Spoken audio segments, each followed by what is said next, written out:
आज हम बात करेंगे एक ऐसे शख्स की जिनकी रणनीति ने भारतीय राजनीति को कई बार नया रंग दिया। जी हाँ, मैं बात कर रहा हूँ प्रशांत किशोर की। आइए जानते हैं उनकी कहानी, कैसे एक छोटे से गांव से निकलकर वो बने सबसे बड़े पॉलिटिकल स्ट्रेटेजिस्ट, विचारक और अब खुद एक राजनेता। प्रशांत किशोर का जन्म 1977 में बिहार के रोहतास जिले के कुनार गांव में हुआ था। उनके पिता श्रीकांत पांडे एक सरकारी डॉक्टर थे और उनकी मां हाउसवाइफ थी। उन्होंने अपनी प्रारंभिक शिक्षा बक्सर में पूरी की और फिर इंजीनियरिंग की पढ़ाई की। इसके बाद वो वैश्विक स्तर पर काम करने के लिए यूएन में शामिल हुए, जहां उन्होंने लगभग 8 साल तक एक पब्लिक हेल्थ डोमेन में अपना योगदान दिया। अब बात कर लेते हैं उनके राजनीतिक सफर की। साल था 2011। जिनेवा में रहते हुए पीके ने कुपोषण पर एक सर्वे किया। रिपोर्ट में गुजरात की स्थिति खराब बताई गई। ये बात तत्कालीन मुख्यमंत्री नरेंद्र मोदी को पसंद नहीं आई। उन्होंने पीके को खुद फोन किया और कहा, शिकायत क्यों कर रहे हैं, नौकरी छोड़िए और आकर हमारे साथ काम कीजिए। यहीं से पीके की जिंदगी का रास्ता हमेशा के लिए बदल गया। उसके बाद 2011 में ही पीके मोदी से जुड़ गए, उनके लिए स्पीच लिखने लगे, कैंपेन डिजाइन करने लगे और धीरे धीरे वो टीम मोदी के सबसे भरोसेमंद इंसान बन गए। लेकिन अभी तक मीडिया उन्हें जानती नहीं थी।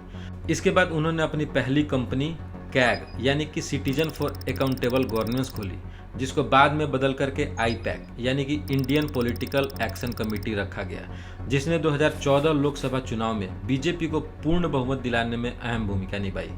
इसके बाद 2015 में उन्होंने नीतीश कुमार की महागठबंधन सरकार के लिए चुनाव अभियान रचा।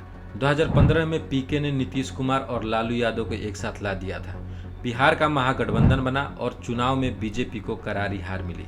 इस जीत के बाद नीतीश कुमार ने पीके को अपना सबसे भरोसेमंद सलाहकार माना और फिर नीतीश कुमार ने पीके को जेडीयू का राष्ट्रीय उपाध्यक्ष बना दिया था।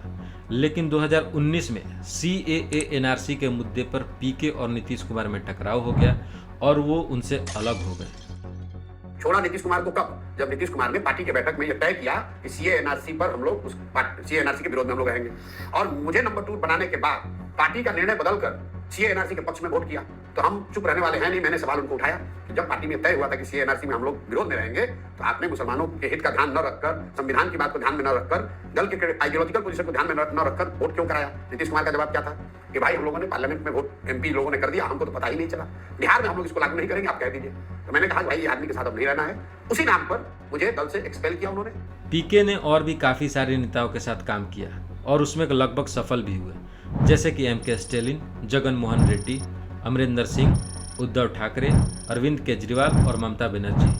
अलग अलग पार्टियों के साथ काम करने के बाद पीके ने महसूस किया कि नेता चुनाव जीतने के बाद जनता से वादे किए को भूल जाते हैं। चाहे वो पंजाब में अमरिंदर सिंह का 9 नुक्ते वाला वादा हो या फिर बिहार का सत्य निश्चय प्लान, दोनों अधूरे रह गए।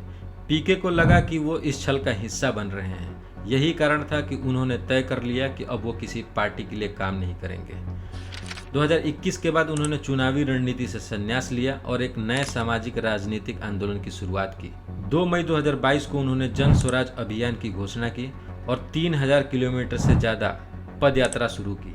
अक्टूबर 2024 में जन स्वराज पार्टी को औपचारिक रूप दिया, जिनमें 1 करोड़ से ज्यादा लोगों के जुड़ने का वादा किया गया है। फिलहाल वो अभी 2025 बिहार विधानसभा में जन स्वराज पार्टी को मजबूत करने की स्थिति में सक्रिय हैं। ये देखना दिलचस्प होगा कि जब प्रशांत किशोर की पार्टी जन स्वराज बिहार में विधानसभा का चुनाव लड़ेगी तो वो बीजेपी, जदयू या आरजेडी, इन 3 पार्टियों में से किसके वोट बैंक में सेंध करेगी। फिलहाल आप हमें कमेंट करके बताइए और जाते जाते ये चैनल को सब्सक्राइब करना और वीडियो को लाइक और शेयर करना बिल्कुल मत भूलिएगा। शुक्रिया।